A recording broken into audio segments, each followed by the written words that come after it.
Hello नमस्ते सम्पूर्णमा। आज हामी काठमाडौँदेखि धादिङसम्मको यात्रामा छौँ र यो हाम्रो काठमाडौँदेखि धादिङ निस्कने भन्नुबित्तिकै हाम्रो पहिलेको उपत्यकाबाट बाहिरिने मुख्य नाका कलङ्की नागढुङ्गा नौबिसे हुँदै निस्कने नाका हो। तर आज हामी नयाँ बाटो प्रयोग गरेर जाँदैछौँ। बाटो कस्तो छ तपाईहरुलाई पनि देखाउँ भनेर अहिले हामी ठ्याक्कै यहाँ हेर्न सक्नुहुन्छ सीतापाइला चोकमा छौँ। यो स्वयम्भूबाट सीतापाइलातिर आउने बाटोको दाहिनेतर्फ यो चोककै बाटो ठ्याक्कै दाहिनेतर्फ लाग्यो भने ठ्याक्कै दुईवटा बाटो छ। एउटा अलिकति उकालो उकालो लाग्छ मास्तिर र एउटा तेर्सो लाग्छ तल्लो। हामी चाहिँ यो तल्लो बाटो भएर जाँदैछौँ। यो सीतापाइला ठ्याक्कै चोकबाट दाहिनेपट्टि है। अब यसरी हामी चाहिँ यो काठमाडौँबाट धादिङ निस्किँदा किन यो बाटो प्रयोग गरिरहेको छौँ भन्दाखेरि अहिले चाहिँ खास गरी यो नौबिसे काठमाडौँ सुरुङ मार्ग बनाइरहेको छ। त्यसले गर्दा बाटो अलिकति डिस्टर्ब छ। त्यसै गरी विभिन्न ठाउँमा बाटोहरू बिग्रिएको साथै बाटो पनि अलिकति सानो भएको कारण त्यो बाटोमा एकदमै जाम हुने र तपाईको छोटो बाटो लगभग 20-25 किलोमिटर पनि तपाईको धेरै टाइम लाग्ने हुनाले चाहिँ आज हामी यो नयाँ बाटो पहिलाएर जाउँ कस्तो छ बाटो र तपाईहरुलाई पनि देखाउँ भन्ने विचारले हामी यो भिडियो बनाइरहेको छौँ। कृपया अन्त्यसम्म हेर्नु होला बाटो कस्तो छ। हामीले प्राप्त जानकारी अनुसार चाहिँ यो बाटो एकदमै राम्रो छ।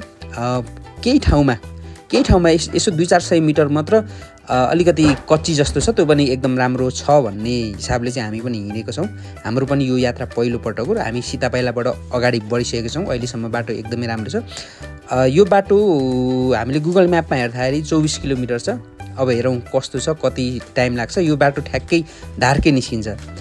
यो धादिङको धार्के भन्ने ठाउँमा निस्किन्छ जुन चाहिँ नौबिसे भन्दा अलिकति तल छ। जुन उताको यो कलङ्की नागढुङ्गा हुँदै जाने बाटोबाट चाहिँ धार्के निस्कनु नै यो चाहिँ एकदमै सकसको कुरा हो। तर अहिलेसम्म चाहिँ हाम्रो बाटो यस्तो रहेको छ। हामी सिधै अब हामी नयाँ बाटो यो सीतापाइला हुँदै निस्कने नयाँ बाटोबाट हामी अगाडि लाग्दैछौँ। हामी हेर्न सक्नुहुन्छ डाँडाकाँडाहरू हामी लगभग बाहिर आइसकेका छौँ उपत्यकाको। हामी तपाईँलाई निरन्तर रूपमा धार्के पुगिन्जेलसम्म तपाईँलाई देखाउने कोसिस गरिरहेका छौँ। अहिलेको हामी माथिल्लो बाटो गएको भए यो बाटो आउनु पर्दैन है। माथिल्लो बाटो गएको भए माथिबाट सुरुमै सिधा बाटो पर्छ, मेन बाटो। यो बाटो चाहिँ हामी अलिकति त्यो बाटोभन्दा अलिकति कम सवारी साधनहरू हुने हुनाले अलिकति यता तलबाट लागेका छौँ र हामी त्यो बाटोलाई अब छिट्टै नै माथिबाट भेट्नेछौँ। एकदम रमाइलो छ मौसम। यहाँको मौसम हेर्दै बाटोमा सवारी साधनहरू एकदम कम चल्छ। मुख्य रमाइलो चाहिँ यो रहेछ, सवारी साधनहरू एकदम कम चल्ने र बाटो पनि एकदम रमाइलो खालको र बाटो पनि एकदम राम्रो हुनाले तपाईँले यसो भ्यू हेर्दै तपाईँ यात्रा गर्नुहुँदैछ भने यो बाटो यात्रा गर्न सक्नुहुन्छ। हामी तपाईँलाई पुरा भिडियो त देखाउने नै छौँ। पुरा भिडियो भन्दा पनि हामी यसो ठाउँको खिच्दै देखाइरहनेछौँ, हेर्दै गर्नुहोला। अब हामीले त्यो अघि सीतापाइला चोकबाट दुईवटा बाटो छ भनेको थियौँ नि। एउटा मास्तिरको त्यो अलिकति उकालो बाटो र यो एउटा तल्लो बाटो। अब हामी त्यो उकालो बाटोलाई भेट्नै आँटेका छौँ। त्यो बाटो भेटिसकेपछि चाहिँ अझ पनि तपाईँको यो बाटो चाहिँ एकदम रमाइलो र राम्रो हुनेछ। हेर्दै गर्नुहोला है।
भनेको देखेको वाइपुपा हो।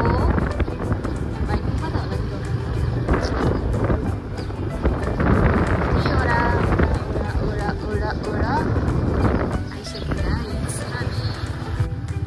अब हामी आइसकेका छौँ अघि सीतापाइलादेखि यताको बाटो जुन माथिल्लो बाटो लागिन्छ भनेको थियो नि, त्यो बाटो आएको भए यही बाटो, यही अगाडिको यो सिधा बाटो आइपुगिन्थ्यो। हामी सिधा त्यो बाटो आइसकेका छौँ र यो चाहिँ मुख्य गरेर सीतापाइलाबाट, काठमाडौँको सीतापाइलाबाट यो उता जाने बाटो हो, धार्के निस्कने बाटो। यही बाटै हामी नछोडिकन सरासरी गयो भने लगभग 22-24 किलोमिटरमा सीतापाइलादेखि धार्के पुग्छौँ। जुन बाटो एकदम रमाइलो छ, राम्रो छ, छोटो छ र मुख्य गरेर यहाँनिर चाहिँ कम सवारी साधन चल्ने भएकोले तपाईँले यो नागढुङ्गा थानकोटको जाम चाहिँ तपाईँले झेल्न पर्दैन मुख्य गरेर। त्यही भएर तपाईँलाई आज यो बाटो हामी देखाउँ भन्ने उद्देश्यले हामी अगाडि बढिरहेको छौँ। आज चाहिँ मुख्य गरेर बाटो त रमाइलो छँदैछ। यो बिहानको मौसममा हामी लगभग 9 बजीतिर यहाँदेखि सीतापाइलादेखि अगाडि बढेको छौँ। मौसम एकदमै रमाइलो छ, त्यही भएर अझ यात्रा चाहिँ रमाइलो हुनेछ। यो बाटो हेर्नुहुन्छ यस्तो छ, पिच छ, भर्खरै गरिएको पिच, एकदम राम्रो रमाइलो छ। हेर्दै गर्नु होला। तपाईँलाई हामी यात्रामा भएको यो 20-22 किलोमिटर, 22-24 किलोमिटरको यात्रालाई आज हामी तपाईँलाई देखाउनेछौँ। बिचमा भएको ठाउँहरू, बाटोहरू हेर्दै गर्नु होला।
अब हामी काठमाडौँदेखि यो धार्के जाने, सीतापाइला हुँदै धार्के जाने बाटोको उच्चतम बिन्दुमा आइपुगेका छौँ। यो भीमढुङ्गा, यो भीमढुङ्गाबाट अब हामी काठमाडौँ उपत्यका देख्न छाड्छौँ।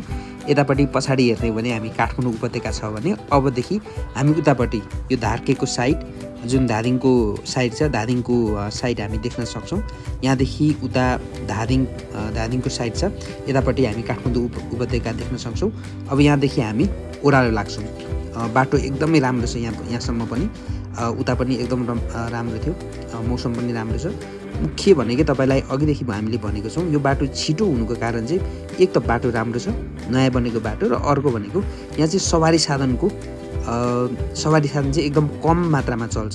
त्यही भएर आफ्नै साधन छ भने अथवा तपाईँले यसो रिजर्भमा हिँड्नुहुँदैछ भने पनि यो बाटो चाहिँ एकदम उपयुक्त छ। तपाईँलाई अघि नै मैले भनेको थिएँ, बाटोमा केही स्थानमा चाहिँ तपाईँको त्यही 200-400 मिटर चाहिँ अलिकति कच्ची जस्तो छ। यहाँनिर तपाईँले हेर्न सक्नुहुन्छ। यो पनि तपाईँको बन्ने क्रम जारी छ, यो बन्ने क्रमको अन्तिम चरणमा छ। यो बनिसकेपछि तपाईँलाई त्यो पनि समस्या हुँदैन, र अहिले पनि बन्ने क्रममा पनि यहाँ हेर्न सक्नुहुन्छ। यो त्यस्तो नराम्रो छैन, कुदाउन मिल्ने खालको छ। यो 200-400 मिटर चाहिँ तपाईँको यस्तो कच्ची बाटो छ। त्यस पछाडि भने चाहिँ तपाईँले एकदमै पूर्ण रूपमा तपाईँ एकदम राम्रो बाटो हिँड्न सक्नुहुन्छ। छोटो बाटो छ, कम सवारी साधन चल्छ, रमाइलो छ, हेर्दै गर्नलाई।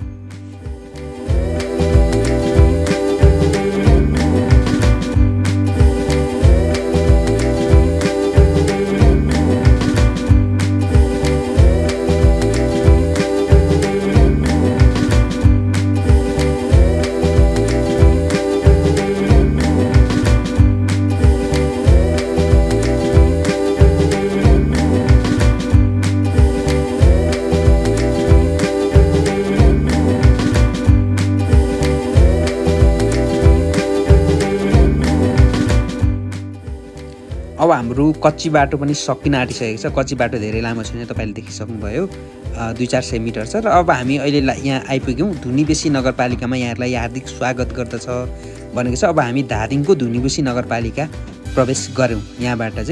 यहाँबाट तपाईँको दुईवटा बाटो छ, एउटा मास्तिर र तलतिर लाग्ने, र हामी तलतिर लाग्ने बाटो अलिकति ठुलो बाटो छ, काम भइरहेको छ, त्यो बाटो लाग्छौँ। यो धुनीबेसी नगरपालिका प्रवेश गरिसकेपछिको हाम्रो देब्रेतर्फको तल्लो बाटो लाग्छौँ र त्यस पछाडि फेरि पिच बाटो सुरु भइहाल्छ है। कच्ची बाटो धेरै छैन, 200-400 मिटर छ, त्यो पनि बन्ने क्रममा जारी छ। त्यो 1 महिना पनि लाग्ने छैन त्यो बन्नलाई। र अब हामी फेरि लाग्यौँ पक्की बाटो, पिच बाटो छ, धुनीबेसी नगरपालिका धादिङको। हामी सुइँ लाग्दैछौँ, सरर लाग्दैछौँ, बाटो राम्रो छ, बनिरहेको छ। हामी फेरि बाटोको भ्यू हेर्दै मजा लिँदै हामी ओह्रालो, अब खासै ठाडो ओह्रालो छैन, तेर्सो छ, रमाइलो छ गाउँ बस्तीहरू। यहाँका विभिन्न गाउँहरू पार गर्दै हामी अगाडि बढ्छौँ। तपाईँ पनि हाम्रो यात्रामा सँगै रहनुहोला।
यात्रा एकदमै रमाइलो भइरहेको छ, तपाईँले हेर्न सक्नुहुन्छ। बाटो पनि एकदमै मजाको र रमाइलो राम्रो छ। तपाईँले पनि काठमाडौँबाट यो धादिङ हुँदै या कुनै यात्रा गर्नुहुँदैछ आफ्नै साधनमा भने एकपटक यो बाटो चाहिँ एकदमै यात्रा गर्नुहोला, किनभने एकदम रमाइलो छ, माइन्ड फ्रेस हुने खालको छ। तपाईँले नाकढुङ्गाको जामले तपाईँलाई शास्ति दिइरहेको छ भने चाहिँ यो बाटो एकपटक चाहिँ अवश्य यात्रा गर्नुहोला। बाटो यस्तो छ, राम्रो छ, रमाइलो छ, कृपया हेर्दै गर्नुहोला।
22-24 किलोमिटरको यात्रा खासै टाढोको यात्रा त होइन, तर पनि तपाईलाई बीच बाटोमा यसो चिया कफी खानु मन लाग्यो, यसो पानी खान मन लाग्यो, आराम गर्न मन लाग्यो भने तपाईँलाई बिच बाटोहरूमा होटलहरू, सानो सानो होटलहरू, सानो सानो खाजा पसलहरू रहि नै आएको छ। पसलहरू गाउँ बेसी सबै रहेको छ, तपाईँले त्यो हेर्न सक्नुहुन्छ। र बिचमा तपाईँलाई यसो थकाइ मार्न मन लाग्यो भने, मन टलाउनु मन लाग्यो भने यहाँनिर धुनीबेसी पार्क पनि रहेको छ है।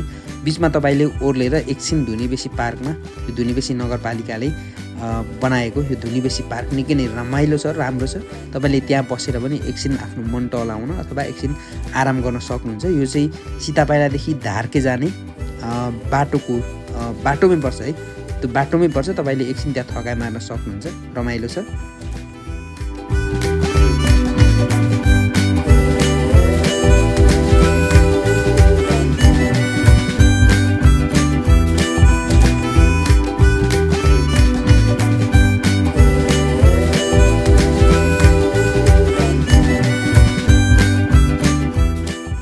पार्कको एकछिनको बसाएपछि, एकछिन फोटोसोटो खिचिसकेपछि हामी फेरि लागेको छौँ आफ्नै गन्तव्यतिर। अब भने धार्के निस्कन खासै टाढा छैन, धार्के अब लगभग आइसकेको छ। अब हामी तेर्सो लागिरहेको छौँ। अझै पनि बाटो एकदमै राम्रो छ, रमाइलो छ। हामी तपाईँलाई देखाइरहनेछौँ।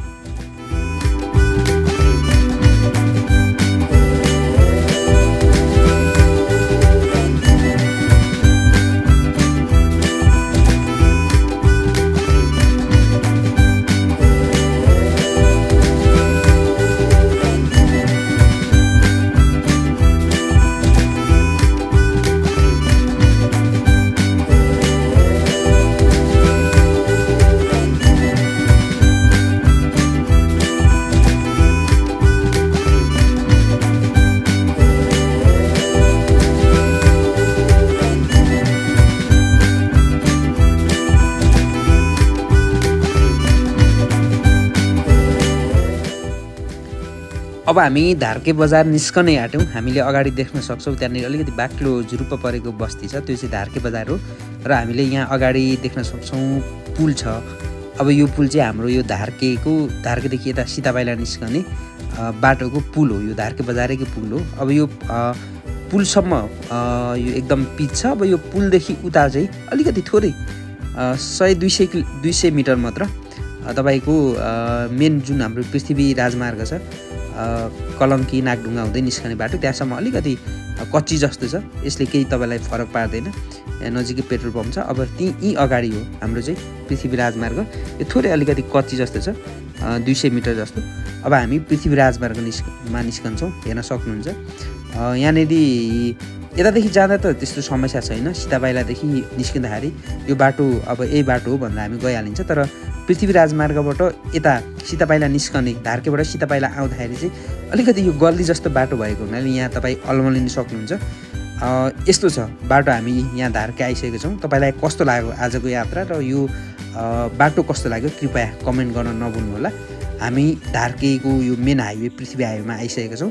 हामीसँग अन्य भिडियोहरू हेर्नको लागि, यस्तै यात्राको भिडियोहरू हेर्नलाई हामीसँग जोडिरहनु होला। हस्त धन्यवाद।